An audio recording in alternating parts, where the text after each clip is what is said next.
স্ব ভাষায় খুতবা দেয়া যায়, দিতে হবে বলা নেই, দেয়া যেতে পারে। যুক্তি কি? আল্লাহ তাআলা বলছেন, ওয়া মা আরসালনা মির রাসূলিন ইল্লা বিলিসানি কওমিহি, আমি যত নবী প্রেরণ করেছি তাদের যে কিতাব দিয়েছি বিদেশি ভাষায় কিতাব দেয়নি।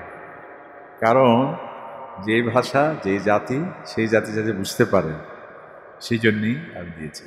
এটা প্রমাণ হিসেবে বল সমস্ত উলামায়ে কেরাম। এবং উনি কখনো সাধারণ মানুষকে সম্বোধন করতেন না, ওনার প্রায় বলতেন ইয়া নেফসি, নিজেকে সম্বোধন করতেন, নিজেকে। তো আমিও আপনাদেরকে বলতেছি যে আপনাদেরকে মানে আমরা নিজেকেই বলছি সেসব। এই জন্যে খুতবাতেও দেখবেন হারামাইন শরীফাইনে বলা হয় যে আমি নিজেকে প্রথমে ওসিয়ত করছি, এরপর তোমাদেরকে ওসিয়ত করছি। এবং এটাই হচ্ছে ইসলামিক নিয়ম।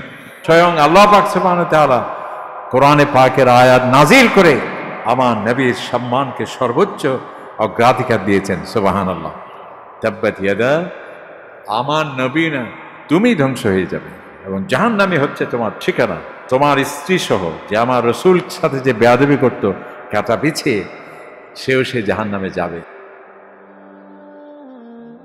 IUB media. আল্লাহুম্মা সাল্লি আলা মুহাম্মদ ওয়া আলা আলি মুহাম্মদ কামা সাল্লাইতা আলা ইব্রাহিম ওয়া আলা আলি ইব্রাহিম ইন্নাকা হামিদুম মাজিদ। হযরত উলামায়ে কেরাম, সম্মানিত মুসল্লি ভাইরা, আসসালামু আলাইকুম ওয়া রাহমাতুল্লাহি ওয়া বারাকাতুহু। অবশ্য সালাম আগেই দিতে হয়। আমরা আমাদের দেশে বা মাহফিলে আমরা সুন্নাহর ব্যতিক্রমেই করি, প্রথমে সব কিছু বলে পরে সালাম দিই। ইসলামিক সিস্টেম হলে প্রথমেই সালাম। আমরা এখনও অভ্যস্ত হয়ে উঠতে পারিনি। এই জন্য আপনারা দেখবেন যে হারামাইন শরীফাইনে বা মক্কাতুল আরব জায়গায় খতিব সাহেব প্রথমে এসে আসসালামু আলাইকুম ওয়া রাহমাতুল্লাহি ওয়া বারাকাতুহু, এরপর তিনি বসেন, এরপরে হলো খুতবা শুরু। যাই হোক, আমাদের এখানে তো খুতবা ইউরোপে দেখেছি কোনো কোনো জায়গায় 3টা খুতবা হয়, 3-4টা খুতবা। একটা হলো প্রথমে বাংলা, অনেক, যদিও তারা সকলে ইংরেজি জানেন লন্ডনে, কিন্তু এরপরও সবার একটা আগ্রহ হলো বাংলাতে শুনতে চায়, আমরা আছে সেই জন্য বাংলা। আবার কিছু কিছু মানুষ পাকিস্তানি, তারপর কি আছে ইন্ডিয়ান বা অন্যান্য দেশের যারা হিন্দি বা উর্দু, এটা একটা। এরপর হয় ইংরেজিতে একটা, যেহেতু অনেক বাংলাদেশের নতুন ছেলেরা যারা ওখানে জন্মগ্রহণ করেছে সেই জন্য ইংরেজি একটা। এরপরে আপনার আসল খুতবা আর কি। তো 4-5টা খুতবা হয়ে থাকে। আবার বিশেষ করে ইউরোপ, আমেরিকা, অন্যান্য জায়গায় যেমন রিজেন্ট পার্ক সহ অনেকগুলো মসজিদ আমরা দেখছি, সেখানে হলো খুতবা একটা। সেটা কি? এটা ইমাম সাহেব প্রথমে উঠে, যেহেতু আরবিতেই খুতবা দিতে হবে, এ নিয়ে অনেক ইখতিলাফ আছে যে অন্যান্য ভাষায় খুতবা দেওয়া যায় কিনা। অনেকে বলছেন যে খুতবার লক্ষ্য এবং উদ্দেশ্য কি, যাতে মানুষ বুঝতে পারে। এখন এখানে এসে কেউ যদি তামিল ভাষায় খুতবা দেয় তাহলে কেউ বুঝতে পারবে না। এই জন্যে বলেন যে স্ব ভাষায় খুতবা দেয়া যায়, দিতে হবে বলা নেই, দেয়া যেতে পারে। যুক্তি কি? আল্লাহ তাআলা বলছেন, ওয়া মা আরসালনা মির রাসূলিন ইল্লা বিলিসানি কওমিহি, আমি যত নবী প্রেরণ করেছি তাদের যে কিতাব দিয়েছি বিদেশি ভাষায় কিতাব দেয়নি। কারণ যে ভাষা যে জাতি সেই জাতি যাতে বুঝতে পারে সেই জন্যই আমি দিয়েছি। এটা প্রমাণ হিসেবে বল। এরপরও অনেক উলামায়ে কেরাম আমাদের বিভিন্ন মাযহাবে, আমাদের হানাফি মাযহাবে অনেক এতে যে আরবিতে আমাদের খুতবা দিতে হবে। তবে এই খুতবা আমাদের হানাফি মাযহাবে খুতবা কতটুকুন হতে হবে? আজকে তো আমরা খুতবা বিশেষ করে অনেক সময় এমনভাবে শুরু করি, কিছু কিছু মসজিদ এমনও আছে শুনছি আমরা প্রায় 2:30টার সময় জামাত হয়, কত কামাতিস সালাহ, আল্লাহু আকবার, আল্লাহু আকবার। তো কিছু কিছু মুসল্লিরা বলে যে হয়তো হুজুর আর কষ্ট করে লাভ কি, আর আধা ঘন্টা পর তো আসর নজুদ্ধ ফরিয়ে রে, একসাথে বাইরে হলে মনে ভালো ঠান্ডা। তো যাই হোক, এগুলো হয়ে থাকে। তো খুতবা এই জন্য ইমাম হানিফা রাহমাতুল্লাহ বলছেন কেউ যদি মেম্বার উঠে আল্লাহু আকবার বললো, খুতবা আদায় হয়ে গেল। সুবহানাল্লাহ। উনি খুবই সহজ। এক্ষেত্রে উনি বলছেন কোরআনুল কারীমে একটা আয়াতও যদি কেউ পড়ে খুতবা হয়ে যাবে। তো যিনি ইংরেজিতে দিন, বাংলাতে দিন, যাই দিন, সেখানে কমাস কম 4-5টি আয়াত তো তেলাওয়াত হচ্ছে না, হচ্ছে। নবী করিম সাল্লাল্লাহু আলাইহি ওয়াসাল্লামের প্রতি সালাতু সালাম হচ্ছে। আর আল্লাহ রাসূলের যে দরুদ শরীফ পড়লে সেখানেই কি এসে যাচ্ছে, আল্লাহ তাআলার নাম আসছে। দরুদ শরীফ মানে কি, হে আল্লাহ, আপনি আপনার হাবিবের প্রতি সালাতু সালাম, অর্থাৎ আপনি শান্তি, সম্মান, মর্যাদা আপনি দান করুন। অনেকে বলে যে আমি জিকির করব, কিছুক্ষণ দরুদ শরীফ পড়বো। আসলে দরুদ যেটি, সেটি এটা জিকিরও দরুদও। সুবহানাল্লাহ। অনেকে যদি বলেন যে না এটা কি, নাউজুবিল্লাহ মিন যালিক, না বুঝে কেউ হয়তো নাউজুবিল্লাহ বলবে যে দরুদ কিভাবে জিকির হলো। জিকির মানে কি, আল্লাহ তাআলা স্মরণ। তো দরুদ শরীফ মানে কি, আল্লাহুম্মা, হে আল্লাহ, সাল্লি আলা, আপনি সালাত মানে এখানে সম্মান, রহমত, মর্যাদা পেশ করুন নবী করিম সাল্লাল্লাহু আলাইহি ওয়াসাল্লামের প্রতি। কাকে বলা হচ্ছে? আল্লাহ পাক সুবহানাহু ওয়া তাআলাকে। সুতরাং এটা জিকির। তো এই জন্যে খুতবা কি হবে, সংক্ষিপ্ত। যেহেতু যে ভাষায় দেখ না কেন কোরআন শরীফ আয়াত তেলাওয়াত হচ্ছে, তাহলে খুতবা আদায় হয়ে যাচ্ছে। যাই হোক, আমরা কোত্থেকে কোথায় চলে গেলাম? সালাম নিয়ে। আসসালামু আলাইকুম ওয়া রাহমাতুল্লাহ, এটি শুরুতেই বলতে হবে। এখন আমরা সব কিছু শেষ করে তারপর হয় আসসালামু আলাইকুম ওয়া রাহমাতুল্লাহ। এটি ইসলামিক কনসেপ্ট নয়।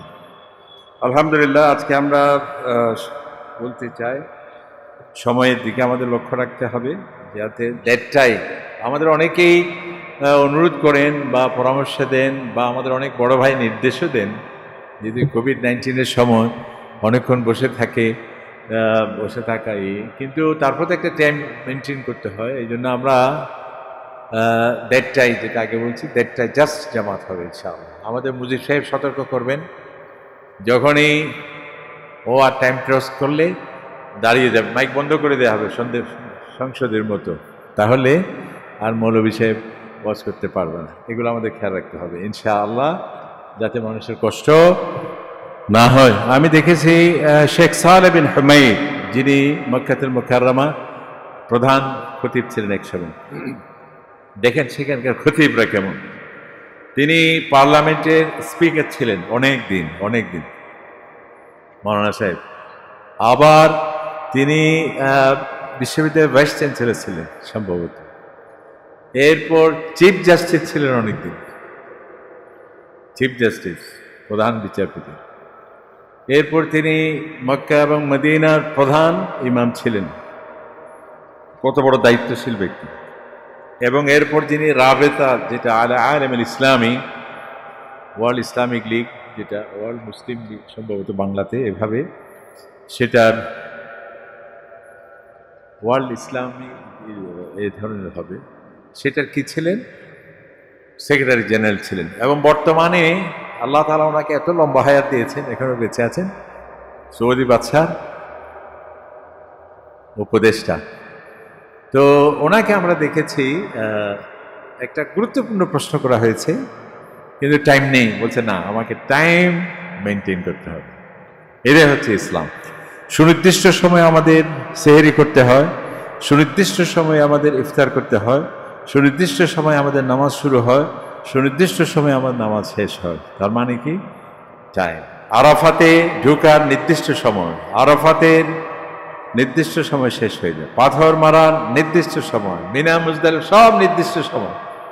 এই জন্য মুসলমানরাই প্রথম ঘড়ি নির্মাণ, কারণ ইসলামেরই দরকার যে এত জিনিস, যাকে 5 ওয়াক্ত নামাজ পড়তে হয়, 5 ওয়াক্ত নামাজ মানে তাকে টাইম মেনটেন করতে হচ্ছে।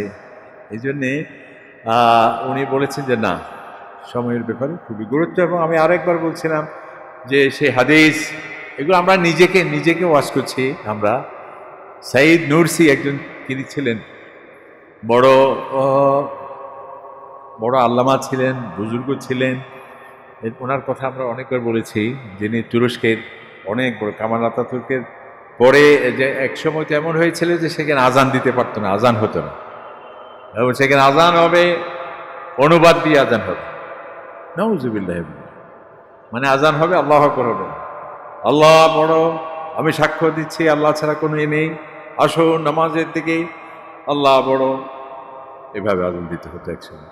তো ওই কঠিন সময়ে যেটাতে ইসলাম মুসলিম স্টেট, কোনো মুসলিম দেশে আভ্যন্তরে কোনো জিহাদ হতে পারে না, নাউজুবিল্লাহ, কারণ সব তো বুঝতে আপনি কার বিরুদ্ধে করবেন।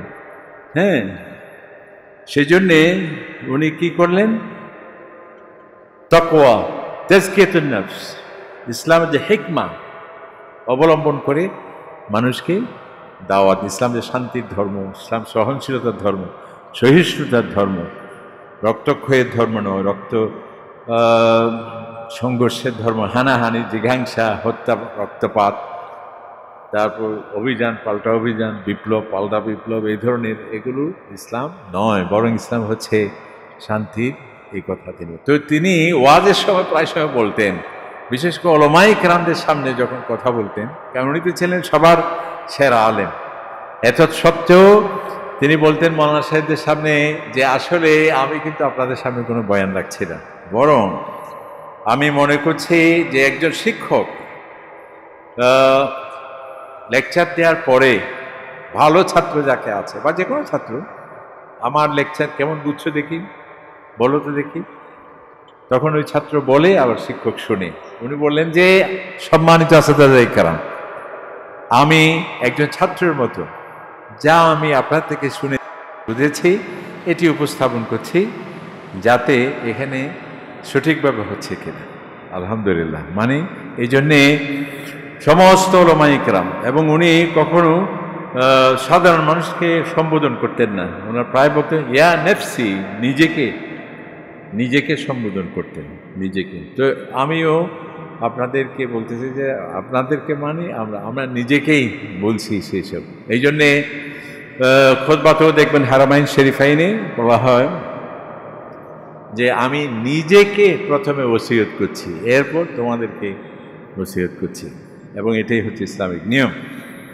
তো কোত্থেকে কোথায় গেল আমরা, আল্লাহ পাক সেই আল্লামা নুরসি, তিনি অত্যন্ত বিচক্ষণতা, দূরদর্শিতা এবং প্রজ্ঞার মাধ্যমে ইসলামের দাওয়াত দিয়েছেন, যার ফলে আজকে অনেক সেখানে আবার আজান ফিরে এলো, আবার সেখানে সব কিছু ইতিবাচকভাবে আসলো। এর জন্য কোনো যুদ্ধ, বিপ্লব, পাল্টা বিপ্লব, রক্তক্ষয়ী কোনো সংঘর্ষ সেটি করতে হয় নাই। ইসলামিক যেটি উপায় সেটাই তিনি অবলম্বন করেছেন। এই জন্যে ওনার উসলুবটা, পদ্ধতিটা দাওয়াতের সারা পৃথিবীর জন্য এখন অত্যন্ত দৃষ্টান্ত, যে কিভাবে বুদ্ধিমত্তা, সহনশীলতা, মানবাধিকার, মানুষের প্রতি শ্রদ্ধা, সহ অবস্থান এবং ইসলামের সৌন্দর্য, ইসলামের বিউটি অফ ইসলাম, এবং ইসলাম শুধু মুসলিমদের জন্য নয়, সমগ্র মানুষের জন্য। এমনকি তার দাওয়াত ইহুদি, খ্রিস্টান, অন্যান্য ধর্মের প্রতি, মানুষের প্রতি, তোমরা এটাকে এজ এ কনসেপ্ট হিসেবে নিতে পারো, তোমাদের সমস্যার সমাধান হিসেবে এটাকে নিতে পারো, তোমাদের যে সংকট তার সেখানে সমাধান হিসেবে এটাকে নিতে পারো। আলহামদুলিল্লাহ, এই জন্যে সময়ের অত্যন্ত গুরুত্ব আমাদেরকে দেয়া লাগবে। যাই হোক, সময়ের গুরুত্ব দিতে গিয়ে যাতে আমরা নিজেরাই সময় শেষ না করি, এই জন্য আজকে আমরা বলতে চাই কয়েকটি কথা। তার মধ্যে একটি হলো, আল্লাহ সুবহানাহু ওয়া তাআলা বলছেন তোমরা কোরআনুল কারীম বেশি বেশি তেলাওয়াত করো, কোরআন শরীফ পড়তে হবে। এই কোরআন আল্লাহ তাআলার পক্ষ থেকে মেসেজ, চিঠি আমাদের প্রতি, বার্তা। এখন গুরুত্বপূর্ণ বার্তা আমরা পেলাম, কিন্তু সেটি আমরা যদি লেফাফা খাম যেটা, এটা না খুলে কেবল উপর থেকে শ্রদ্ধা, ভক্তি, ভালোবাসা, মহব্বত, ডিজিটাল প্ল্যাটফর্ম থেকে স্যালুট করছি, কিন্তু এখানে কি আছে নাই যদি আমরা না জানি, তাহলে আমাকে বলবে উনি বুদ্ধিমান নন। আল্লাহ তাআলা একজন বিশেষ ব্যক্তির চিঠি আসলে আমরা কত গুরুত্ব সহকারে সেটা পড়ার চেষ্টা করি। বিশেষ রাজা রানী থেকে যদি আমরা চিঠি পাই, 8-10 দিন তো ঘুমই হারাম হয়ে যাবে আমাদের খুশিতে। মাশাআল্লাহ, আমি ব্রিটিশের রানী থেকে চিঠি পেয়েছি, এবং ওরা দেও মাঝে মধ্যে, আপনি চিঠি দিলে উত্তরে দেয় তারা। তো যাই হোক, আল্লাহ পাক সুবহানাহু ওয়া তাআলা তিনি এত বড় একটি এক অক্ষর দুই অক্ষরের না, 30 পারা এই মেসেজ। যিনি বড়, তিনি মাঝে মধ্যে শুধু এই যে বিশাল বিশাল আমাদের রায় অনেক সময় সুপ্রিম কোর্টে শুধু একটি অক্ষর দিয়ে কি হয়ে যায়, হাঁ হয়ে যায় বা নাকচ হয়ে যায়, কারণ এত লম্বা বলার সময় নেই আমাদের সেটা। তো আল্লাহ পাক সুবহানাহু ওয়া তাআলা বিশাল, সে আল্লাহ তাআলা 30 পারা এই বার্তা দিয়েছে। তাহলে এটা কতটুকু মহব্বত আল্লাহ সুবহানাহু ওয়া তাআলা বান্দার প্রতি।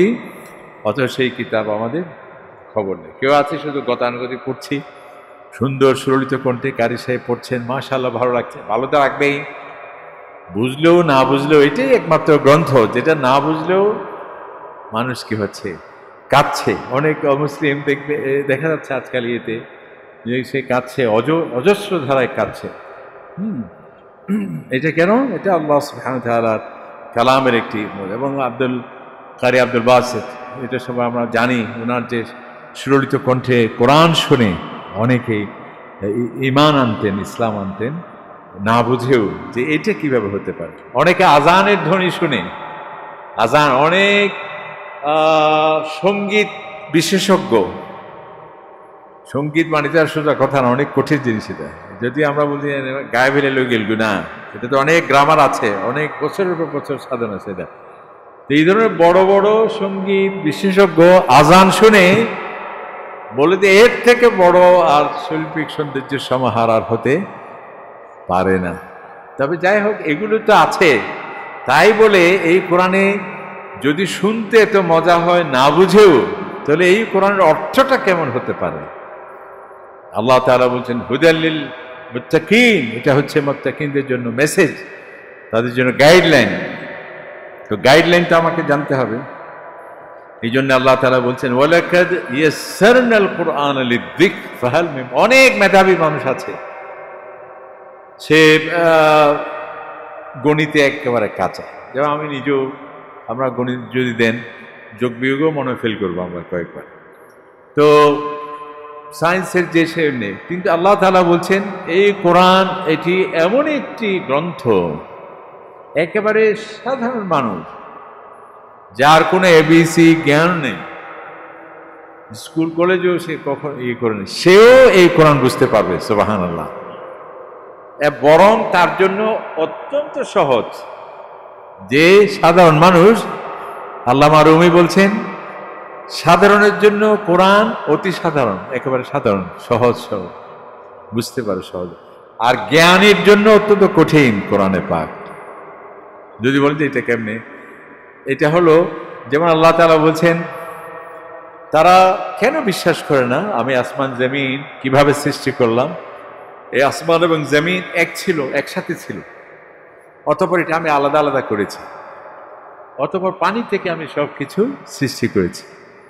এটা গ্রামের যত বড় বলেন, সাধারণ মানুষ বলেন, না বুঝার কিছু আছে? হ্যাঁ। কিন্তু একজন বিজ্ঞানী এখানে সে অবাক হচ্ছে যে এটা কিভাবে সম্ভব। কারণ এটা তো আমরা যে বিগ ব্যাং এর কথা বলছি, সব কিছু যে এক ছিল, আমরা এখন বলছি যেটা মাইকেল স্টিফেন হকিং, আরো অনেক কত কিছু, এগুলো লম্বা।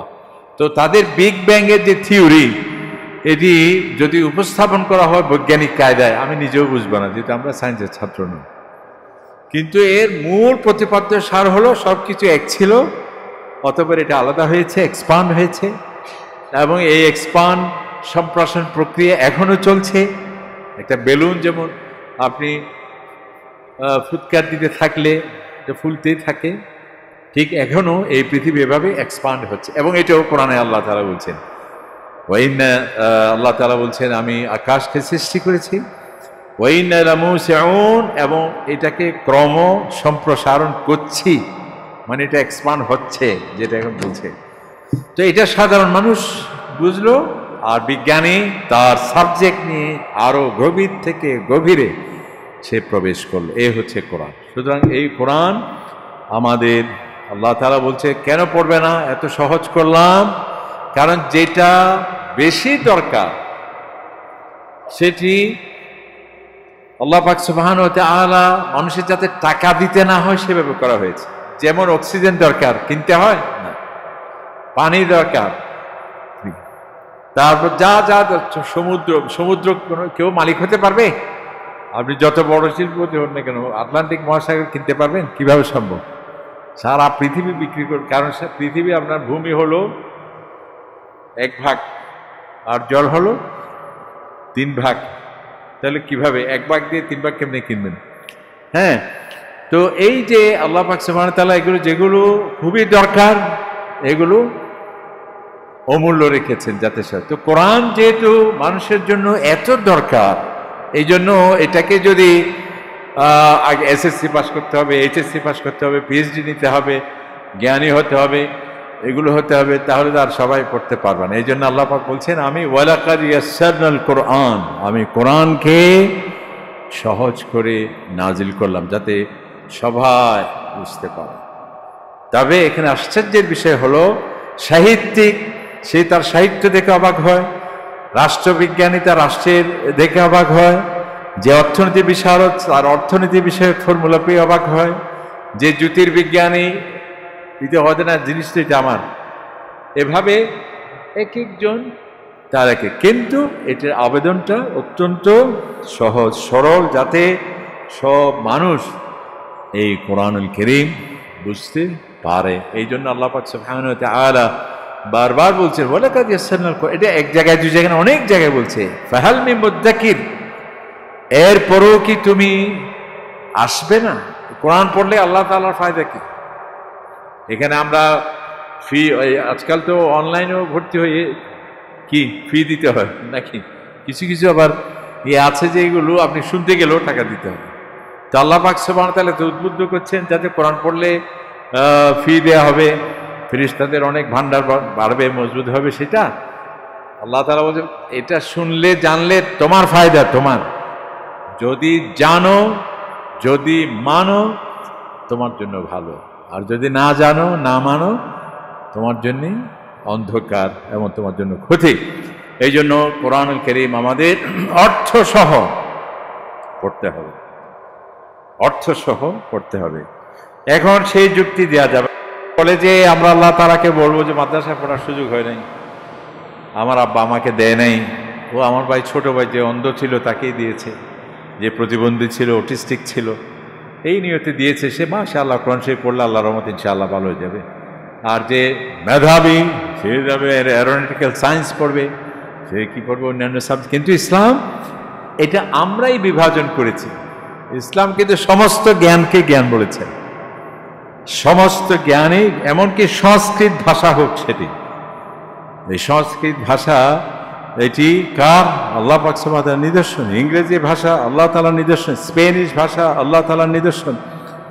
একেবারে ক্ষুদ্রাতি ক্ষুদ্র যত জ্ঞান আছে সব জ্ঞানকে ইসলাম অন্তর্ভুক্ত করেছে, অথচ আমরাই সেটাকে আলাদা করে ফেলছি, এটা একটা ওইটা একটা। এবং ধর্মীয় ব্যক্তিত্ব বলতেও আমরা যেটা বিভিন্ন জায়গায় আমরা দেখি যে উনি গুরু, উনি প্রিস্ট, উনি ছাড়া আর কেউ। ইসলাম এই ধরনের নয়, প্রত্যেকের অধিকার আছে, অধিকার আছে না, প্রত্যেকে পড়তে হবে কোরআন শরীফ, এবং প্রত্যেককেই নবী ইসলামের এই হাদিস আল্লাহ যেটা কোরআনের ব্যাখ্যা সেটি জানতে হবে। যত আমরা কোরআন পড়ব তত আমাদের ঈমান বৃদ্ধি হবে। এবং ইসলাম যে এত কথা, এই আপনার মক্কাতুল মুকাররমা থেকে আওয়াজ বের হলো লা ইলাহা ইল্লাল্লাহ মুহাম্মাদুর রাসূলুল্লাহ, সারা পৃথিবীতে যে চলে গেল, যুদ্ধের মাধ্যমে গিয়েছে, তলোয়ারের মাধ্যমে গিয়েছে, বিশেষ সেনাবাহিনীর মাধ্যমে গিয়েছে। এবং যে সময় তো এত সংরক্ষণের ক্যামেরা ছিল না, ডিজিটাল আর্কাইভ ছিল না, ছিল না, কোনো আধুনিক সিস্টেম ছিল না, অথচ আধুনিক সিস্টেম থাকা সত্ত্বেও গুরুত্বপূর্ণ দলিল সম্পর্কে মানুষ জানে না। 30 বছর আগে কি হয়েছে জানে না, নানা বিতর্ক। আর 1500 বছর আগে আমার নবী করিম সাল্লাল্লাহু আলাইহি ওয়াসাল্লামের দাড়ি মোবারক কয়টি সাদা ছিল সংরক্ষিত আছে, সুবহানাল্লাহ। নবী করিম সাল্লাল্লাহু আলাইহি ওয়াসাল্লামের আকৃতি কেমন ছিল সংরক্ষিত আছে। তিনি জুতো পরিধান করতেন কিভাবে, আগে ডানে বা বামে কিভাবে, সেটি আছে। কিভাবে শৌচকর্ম করতে হবে আমাদেরকে সেদিক নির্দেশনা আছে। নবী করিম সাল্লাল্লাহু আলাইহি ওয়াসাল্লাম কিভাবে একটা ফল কাটতেন, সেটি আছে সংরক্ষিত, এবং একটি দুটি নয়, হাজার হাজার হাদিসের মাধ্যমে সেগুলো সংরক্ষিত আছে। এটি প্রমাণ বহন করে যে তিনি আল্লাহর নবী। সেই জন্য আমরা এই কোরআন আমাদের বুঝে পড়তে হবে, কোরআন আমাদের বুঝে পড়তে হবে। তো এত ইসলাম যে সম্প্রসারণ হলো কেন? কোরআন করিম পড়ে মানুষ ঈমান এনেছে, নবীকে ইসলাম হাদিস পড়ে অনেক বড় বড় জ্ঞানী বিজ্ঞানী ঈমান এনেছেন, তলোয়ারের ভয়ে নয়, এবং কারো প্রলোভনে নয়, এবং কারো দাদা বা সমাজ জন্মগ্রহণ করেছে সেই মুসলিম কমিউনিটিতে, সেজন্যেই নয়, বরং ইসলামকে জেনে বুঝে হয়েছে। যেমন একটি প্রমাণ আমাদের জনাব মঞ্জুর সাহেবকেও আমি বলছিলাম একটু আগে, সেটি হলো আমি অন্তত পড়ি নাই বাংলাদেশে, আমি দেখিনি, আমাদের বয়স তো কম, আপনারা হয়তো জেনেছেন কি আমি জানি না, চন্দ্রগ্রহণের যখন হয় বিশেষ নামাজ আছে, আমার নবীকে ইসলাম পড়তে। সূর্যগ্রহণে নামাজ আছে আমাদের এখানে, কখনো আমরা দিই। তবে আলহামদুলিল্লাহ গত বছর আমাদের এই মসজিদে এটি আমরা সেই উদ্যোগ নিয়েছিলাম, চন্দ্রগ্রহণে না সূর্যগ্রহণের সময়, যাই হোক এটি আছে। তো আমরা আগামীতে ওনাকে দায়িত্ব দিয়েছি, বা আপনাদেরকে আজকে বললাম, অনেক সময় যখন চলে যায় তখন আমরা বুঝতে পারি। এই জন্য এখন থেকে আপনাদের প্রতি আহ্বান থাকবে, চন্দ্রগ্রহণ কখন হচ্ছে বা সূর্যগ্রহণ কখন হচ্ছে যদি আমাদেরকে আগে জানিয়ে দেয়া হয়, তাহলে এই মসজিদে সেই বিশেষ নামাজ আমরা আদায় করব। নবী করিম সাল্লাল্লাহু আলাইহি ওয়াসাল্লাম 2 রাকাত নামাজ পড়তেন জামাতের সাথে, এরপর খুতবা দিতেন। এটা আমরা এই জন্যই বলছি, আল্লাহ নবীর একজন ব্যক্তি ইসলাম ধর্ম গ্রহণ করছে। দেখুন আজকে আমাদের কাছে কি একজন আসে ইসলাম ধর্ম গ্রহণ করার জন্য কোনো আনুষ্ঠানিকতার প্রয়োজন নেই। আপনি আল্লাহ তাআলাকে মানলেন, নবী করিম সাল্লাল্লাহু আলাইহি ওয়াসাল্লাম আল্লাহর রাসূল, কোরআন আল্লাহর কিতাব, পরকাল হবে সেটি সত্য, সমস্ত নবীরা এই পৃথিবীতে আসছেন, সমস্ত বিধিবিধান, ফেরেশতারা আছেন, এই জিনিসগুলো মানলেই এটাই হলো এমন। এখন আরেকজনের কাছে গিয়ে ক্যামেরা থাকবে, এগুলো থাকবে, এটার নাম এটি এভাবে বলা হয়নি। তো যা কি বলতে চাইছিলাম, নবী করিম সাল্লাল্লাহু আলাইহি সাল্লামের ছেলে আল্লাহ পাক সুবহানাহু ওয়া তাআলার হুকুম, তিনি ওফাত হলো। নবী করিম ইসলাম অত্যন্ত স্বাভাবিকভাবে শোকাহত, এবং সমস্ত সাহাবায়ে কেরাম তারা শোকাহত নবী করিম ইসলামের ছেলের এই ওফাতে। হঠাৎ দেখা গেল সেদিন সূর্যগ্রহণ হলো। সূর্যগ্রহণ মানে কি? আলো নেই, অর্থাৎ আলো ম্লান হয়ে গেল, অনেকটা রাতের মতো হয়ে গেল। তখন একজন সাহাবায়ে কেরামের মধ্যে কেউ কেউ বললেন যে, ইয়া রাসূলুল্লাহ, যে আমাদের তো মনে হচ্ছে আকাশের সূর্য আপনার ছেলের শোকে যেন শোকাহত, এই জন্য এই দিনে দেদীপ্যমানে সূর্য আড়াল হয়ে যেন শোক প্রকাশ করছে। দেখুন নবী করিম সাল্লাল্লাহু আলাইহি ওয়াসাল্লাম কি বলছেন, কি বলছো তোমরা? আমার ছেলের ওফাতের সাথে সূর্যগ্রহণের কোনো সম্পর্ক নেই। সুবহানাল্লাহ। ইন্নাহা আয়াতুম মিন আয়াতিল্লাহ, এটা হচ্ছে আল্লাহর একটা নিদর্শন। কারণ তখন তো আর সায়েন্টিফিক ব্যাখ্যা দিলে লোকজন বুঝবে, এই জন্য নবী ইসলাম এমন ব্যাখ্যা দিলেন যেটি সেই যুগের মানুষও বুঝলো, আর বর্তমান বিজ্ঞানী এসেও বুঝতে পারছে যে এটি আল্লাহ তাআলার একটা নিদর্শন। তো এই জন্য এখানে একজন ওরিয়েন্টালিস্ট সেই ঈমান আনলো যে এই কথাটি প্রমাণ বহন করে মুহাম্মদ সাল্লাল্লাহু আলাইহি ওয়াসাল্লাম যে আল্লাহর নবী। কারণ তিনি এখানে কুসংস্কারকে, বিশেষ আবেগতাড়িত বক্তব্যকে, যদি তিনি নবী না হতেন তাহলে সেটাকে লুফে নিতেন যে তুমি সঠিক বলছো এবং তুমি আমার ভক্তদেরকে এই কথা আরো বেশি বেশি করে বলো। নাউজুবিল্লাহ, এটা বল। কিন্তু তিনি প্রথমেই একদিকে ওনার ছেলের ওফাত, এমত অবস্থায়ও তিনি ওই কুসংস্কারকে অপনোদন করার ক্ষেত্রে সঙ্গে সঙ্গে সেটাকে সংশোধন করে দিলেন। সুবহানাল্লাহ। এই যে ইনি হলেন আল্লাহর নবী। সেই জন্য ইসলামের প্রত্যেকটা কিছু, যেমন আমরা আরেকবার বলছিলাম যে নবী করিম সাল্লাল্লাহু আলাইহি ওয়াসাল্লামের মিকাত নির্ধারণী, এটা একবার বলা হয়েছে মনে, তারপর আজকে আমরা বলছি আল্লাহ, আমরা যখন হজে যাই 6টা পয়েন্ট থেকে আমাদেরকে মিকাত থেকে এহরামের নিয়ত করতে হয়। 6টি জায়গা, কোনোটা 100 মাইল, কোনোটা 500 কিলোমিটার, কোনোটা আরো 400-500 কিলোমিটার দূরে চতুর্দিকে আছে। একজন ওরিয়েন্টালিস্ট ঈমান আনলেন যে মোহাম্মদ অবশ্যই আল্লাহর নবী, মুহাম্মদ বিন আব্দুল্লাহ কেবল তিনি নন, তিনি যে মুহাম্মদুর রাসূলুল্লাহ। তোমাদের লম্বা ওয়াজের দরকার নাই, ওই মিকাতের মধ্যেই তিনি যে আল্লাহর নবী সেটি বোঝা যায়। আমরা বললাম এটা কিভাবে বিকি হইতে? বললেন যে কারণ মুহাম্মদ সাল্লাল্লাহু আলাইহি ওয়াসাল্লামের যখন হজ ফরজ হয়েছে, আল্লাহর নবী আমাদের পৃথিবীতে চলে যাওয়ার মাত্র 1 বছর আগে, তখন তো ইসলাম কেবল মক্কা মদিনায় সীমিত ছিল। তো মিকাত একটা হলেই চলতো। তিনি 6টি মিকাত কেন দিলেন? এমন এমন জায়গায় মিকাত স্থাপন করলেন যেদিক থেকে ওদিক থেকে তখন মুসলমানও ছিল না, কিন্তু সেখানে তিনি মিকাত স্থাপন করলেন। তার মানে তিনি যে আল্লাহর নবী, এখানেই সেই মেসেজ যে ইসলাম কেবল এই মক্কা মদিনায় নয়, সারা পৃথিবীতে যে ইসলাম চলে যাবে, এটি আল্লাহ নবী না হলে পরে, এটা তো ইলমুল গায়বের মাধ্যমে আল্লাহ পাক সুবহানাহু ওয়া তাআলা নবী করিম সাল্লাল্লাহু আলাইহি ওয়াসাল্লামকে, যার নবী মানেই হচ্ছে যিনি গায়বী সংবাদ দেবেন। নবিয়ুন মানেই হলো যা মানুষ জানে না সেই জ্ঞানের খবর যিনি দেবেন, তিনি হলেন আল্লাহর নবী। এই জন্য আল্লাহ তাআলা বলছেন তিলকা মিন আম্বাইল গায়ব, মূসা আলাইহিস সালাম সম্পর্কে আপনার কাছে আমি বলছি, তুর পাহাড়ে কি হয়েছিল এটা তো আপনি জানতেন না, আপনার কওম কেউ জানে না, আমি এই গায়েবী সংবাদ আপনাকে দিচ্ছি। তখন উনি বললেন যে উনি অবশ্যই আল্লাহর নবী হবেন, না হয় কিভাবে এটি বললেন? তিনি ঈমান আনলেন। তাহলে কোরআন পড়বেন। যেমন আরেকবার আমরা বলছিলাম, প্রেসিডেন্ট নিক্সন আমেরিকা, তিনি এক জায়গায় তাকে বক্তব্য দিতে হবে মুসলমানদের উদ্দেশ্যে।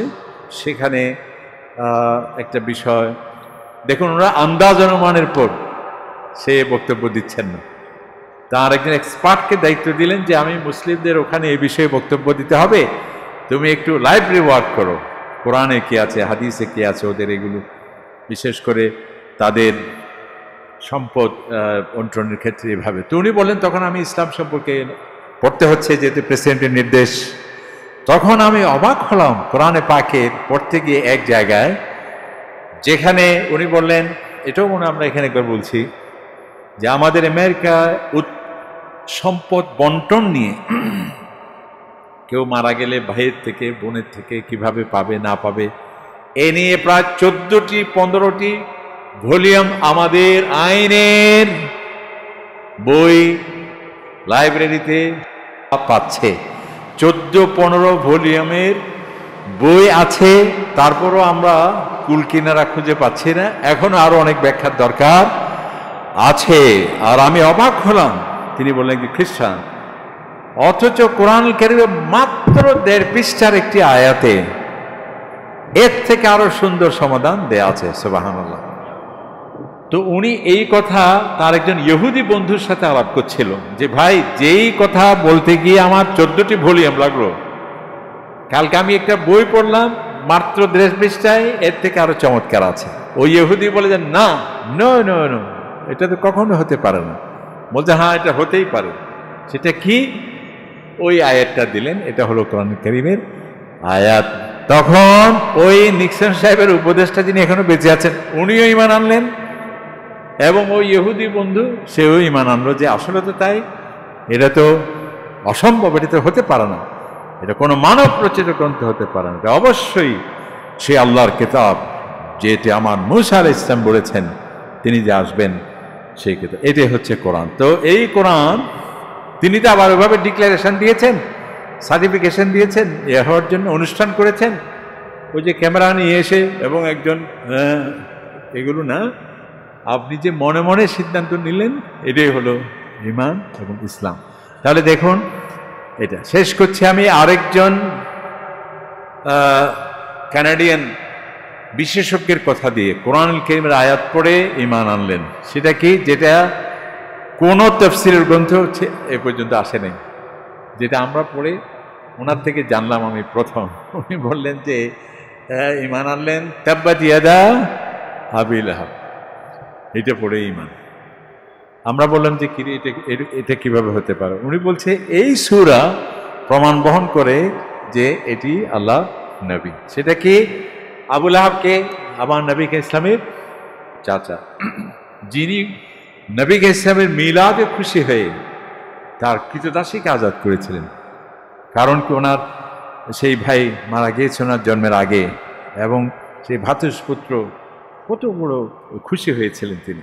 যাই হোক, এটা আমরা জানি। পরে উনি সবচেয়ে বেশি আমার নবীকে ইসলামকে বাধা দিয়েছে, এবং সর্বপ্রথম বাধা ধৃষ্টতা এই ব্যক্তিটি করেছিলেন, যে বলছিলেন যে তাব্বান লাকা ইয়া মুহাম্মদ, হে আমার ভাইপো, তুমি এই জন্যই আমাদেরকে ডাকলে, আমাদের সময় নষ্ট করলে, এই কথা বলার জন্যই তুমি ধ্বংস হয়ে যাও। আর আল্লাহ পাক সুবহানাহু ওয়া তাআলা তার যে বেয়াদবিমূলক উক্তি যে করা হলো, সেটার জবাব কোনো ফেরেশতা দিয়ে নয়, যেটা আমি বারবার বলি, কোনো মুখপাত্র দিয়ে নয়, কোনো সেক্রেটারি জিবরাইল মিকাইল দিয়ে নয়, স্বয়ং আল্লাহ পাক সুবহানাহু ওয়া তাআলা কোরআনে পাকের আয়াত নাজিল করে আমার নবীর সম্মানকে সর্বোচ্চ অগ্রাধিকার দিয়েছেন। সুবহানাল্লাহ। তাব্বাত ইয়াদা, আমার নবী না, তুমি ধ্বংস হয়ে যাবে, এবং জাহান্নামী হচ্ছে তোমার ঠিকানা। তোমার স্ত্রী সহ, যে আমার রসুল সাথে যে বেয়াদবি করত কাটা পিছিয়ে, সেও সে জাহান্নামে যাবে। এখন এখানে উনি ঈমান আনার কি? উনি ঈমান আনলেন এই জন্যে, উনি বললেন এই সূরা নাজিল হওয়ার পরও 10 বছর ছিল আবু লাহাব বেঁচে ছিলেন। তো আবু লাহাব তো ইচ্ছে করলে, যেহেতু এই আয়াতটা নাজিল হয়েছে এবং জাহান্নামী ঠিকানা বলা হয়েছে, সে যদি ঈমান আনতো অভিনয়ের জন্য হলেও, তাহলে তো কোরআনের এই সূরাটা হয়ে যেত প্রশ্নবিদ্ধ, যে আমি তখন ঈমান আনলাম, তাহলে এই সূরা তো উইথড্র করতে হতো। ঠিক আছে? তো উনি বললেন যে তাহলে ও যে ঈমান আনবে না, ঈমান আনবে কি আনবে না কে জানেন, কেবলমাত্র আল্লাহ তাআলা। এই জন্য প্রমাণ বহন করে এই লোকটি 10টি বছর সুযোগ পেয়েও সেই যে ঈমান আনবে না, যিনি জানেন তার থেকেই এই সূরা নাজিল হয়েছে। সুতরাং এটি প্রমাণ বহন করে এটি মুহাম্মদ সাল্লাল্লাহু আলাইহি ওয়াসাল্লাম রচিত গ্রন্থ নয়, এটা হলো আল্লাহ তাআলারই কালাম, এবং উনি ঈমান আনলেন লা ইলাহা ইল্লাল্লাহ মুহাম্মাদুর।